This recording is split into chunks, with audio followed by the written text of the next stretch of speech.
Je suis Josami Sambaganga, écrivain, chercheur scientifique. Et dans mon actif, j'ai 5 brevets américains et 1 brevet international. Et avec la découverte de 100 nouvelles formules chimiques et les grandes lois cosmiques qui gouvernent l'univers. Dans mes travaux de recherche, j'ai pu comprendre les lois qui gouvernent l'univers, les lois thermodynamiques, précisément l'énergie noire, la matière baryonique et la plupart des composants de l'univers. L'homme a toujours tendance à trouver anormal tout ce qui ne correspond pas au cours des événements éventuels. Un profond atavisme lui fait craindre tout ce à quoi il n'est pas accoutumé. Il y a 2 façons de lutter contre tout ce qui est anormal. En prenant des précautions pour que l'anormal ne puisse se réaliser et en le combattant lorsque l'anormal s'est manifesté.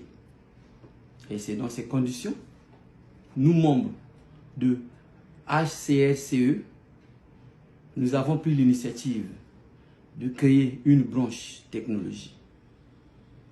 Et cette branche technologie a pour but de réhabiliter la science dans tous les domaines, a pour but de conduire les étudiants et tous ceux qui aspirent à la recherche scientifique. Nous allons recenser les génies en herbe, les gens qui ont des potentialités, ceux qui veulent faire des recherches, nous allons les encadrer afin que ces personnes puissent faire beaucoup de découvertes. Et en outre, ceux qui vont développer des brevets, nous avons un apparatus qui va permettre de développer ces brevets jusqu'à la commercialisation. Nous allons chercher des financements aux États-Unis, nous avons ce potentiel. Et lorsque les compatriotes africains ou congolais créent des grandes technologies, des innovations, font des innovations technologiques, nous serons à mesure d'écrire ces brevets de façon scientifique. Nous avons cette expertise d'écrire ces brevets. Non seulement nous allons écrire ces brevets, nous allons les enregistrer et chercher des financements pour ces brevets. Et ce qu'on peut dire que l'heure du réveil de l'Afrique est arrivée. Aussi, dans notre programme, nous allons créer des musées. Des musées pour satisfaire, des musées gravitationnels pour satisfaire la curiosité de l'homme. Vous savez que depuis le primitivisme, dans la grande lutte qui a permis à l'homme de se libérer du règne animal, la nature a été non seulement la première bergère de l'humanité, mais aussi son premier ennemi. Pour se libérer de cette oppression naturelle, l'homme s'est livré perpétuellement à la conquête du monde. Son secours essentiel a été la science, la technologie et la philosophie. Et aujourd'hui, les hommes contemporains, les scientifiques, les profanes et toutes ces personnes-là se demandent toujours où sommes-nous, comment tous ces éléments de la nature se sont formés. Mais nous, à travers nos recherches,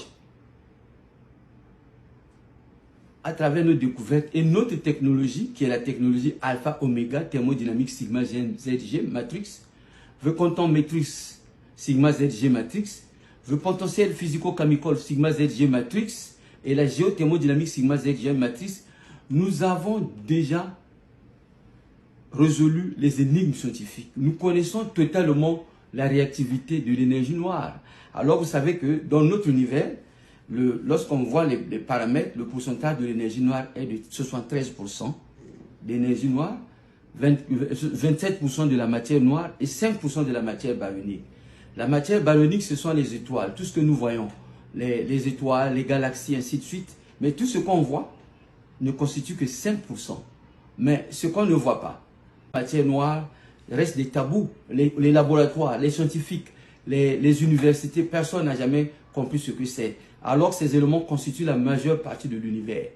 Alors, vouloir faire des recherches, vouloir se dire scientifique ou bien docteur, et on ne comprend pas ce qu'on appelle l'énergie noire ou bien la matière noire, à ce moment-là, c'est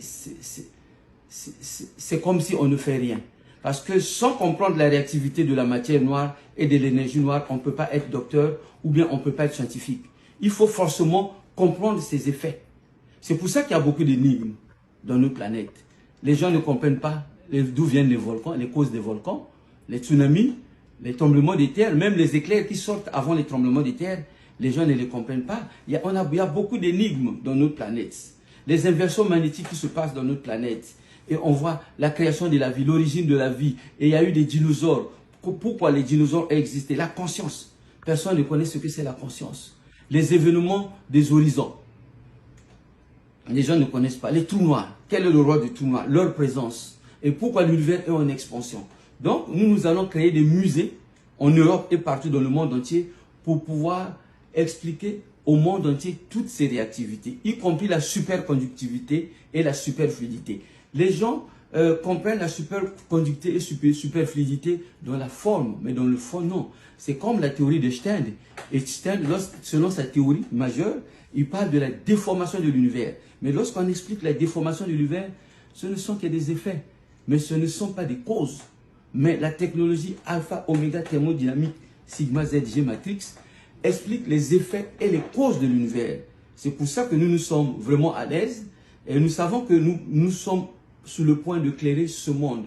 Donc, nous nous sommes joints au mouvement ACFCE, le département sciences, pour regrouper tous les Africains, pour regrouper en particulier tous les Congolais qui doivent venir avec nous. Comme ça, nous allons les former. Et non seulement les former, nous allons collaborer, que ce soit les professeurs de l'université et dans tous les domaines, maths, physique, chimie, même ceux qui font de la socio-épistémologie, notamment la psychanalyse. Et nous savons que lorsque nous avons fait des études, nous savons que la psychanalyse, comme Sigmund Freud l'a tout simplement décrit, elle est descriptive, mais les effets de